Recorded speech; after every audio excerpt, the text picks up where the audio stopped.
देखो लक्ष्मी जी की कृपा आप सबको चाहिए, बोलो चाहिए कि नहीं चाहिए? सबको चाहिए, हमको भी चाहिए। हाँ, हम झूठ क्यों बोलें? सबको चाहिए।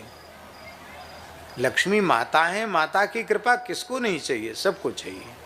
जगन माता है, हमारे ठाकुर जी की प्राणेश्वरी हैं, उनकी कृपा हमको क्यों नहीं चाहिए? हम ऐसे त्यागी बैरागी नहीं हैं जो हम अपने माता जी से विमुख हो जाएं। सबको चाहिए, लक्ष्मी जी की कृपा सबको चाहिए। लक्ष्मी जी की कृपा चाहिए तो इतने काम करना छोड़ दो।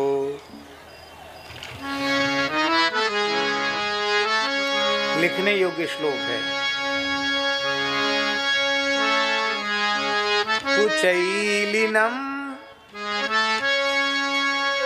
दंतमलोपधारिणम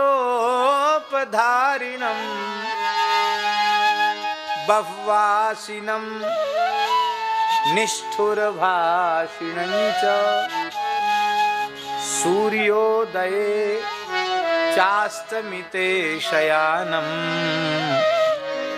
विमुञ्चति श्रीर यदि चक्रपाणि।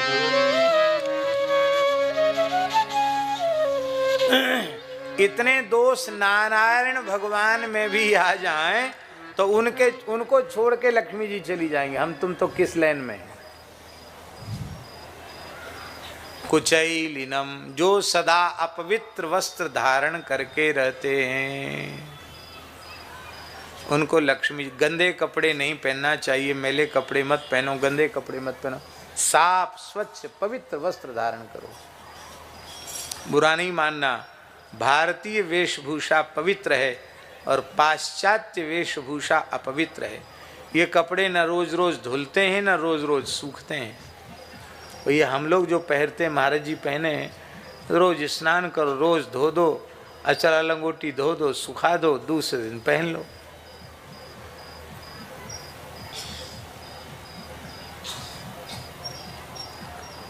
अब जो इस समय बहुत मोटा कपड़ा चला है, क्या जीन्स कहते क्या कहते, वो तो पता नहीं धुलता होगा कि नहीं धुलता होगा, अथवा कैसे धुलता होगा, हमें अनुभव भी नहीं है, जरूरत भी अनुभव की नहीं है। उसको भी लोगों ने फाड़ के पहनने का फैशन शुरू कर दिया।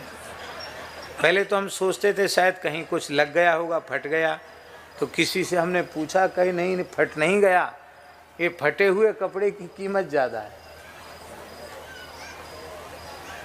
गरीब आदमी का भी कपड़ा फट जाता था गांव में, तो हमने अपने बचपन में देखा है, दूसरे कपड़े का उसमें थेगरी चढ़ा दी जाती थी, सिलाई कर देते थे।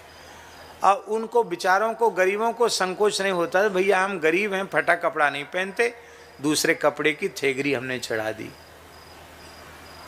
अब अमीर लोग फटा कपड़ा पहन रहे हैं। भैया ये ऊट पटांग वेशभूषा मत धारण करो।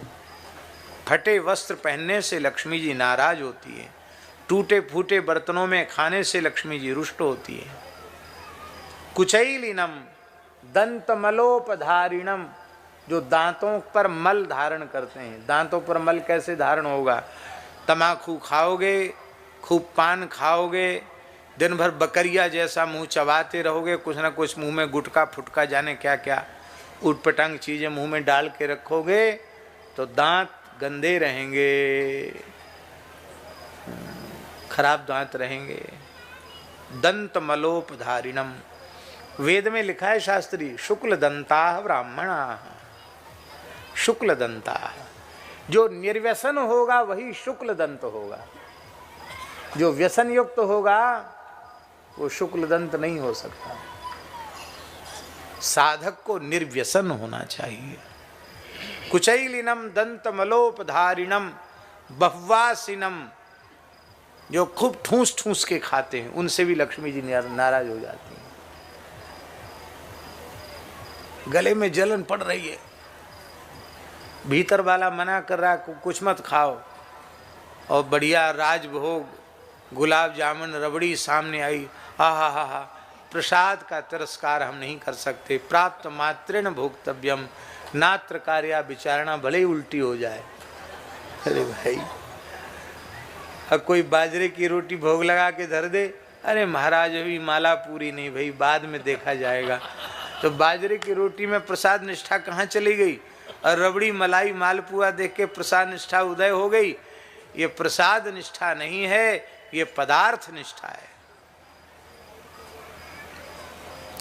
ठूस ठूस के नहीं खाना, जितना आवश्यक है शरीर के व्यवहार के लिए खाना उतना खाना, उससे अधिक नहीं खाना। कुचैलिनम दंतमलोपधारिणम बह्वासिनम निष्ठुर भाषिणं च। बहुत से लोगों का स्वभाव होता है, वो बोलते ही ऐसे हैं कि बस मानो मीठा बोलना जानते नहीं, कड़वा ही बोलते हैं। बुझते हैं, किसी का स्वभाव होता है टेढ़ी बेड़ी बात करने का। अब बोलेंगे तो व्यंग में ही बोलेंगे।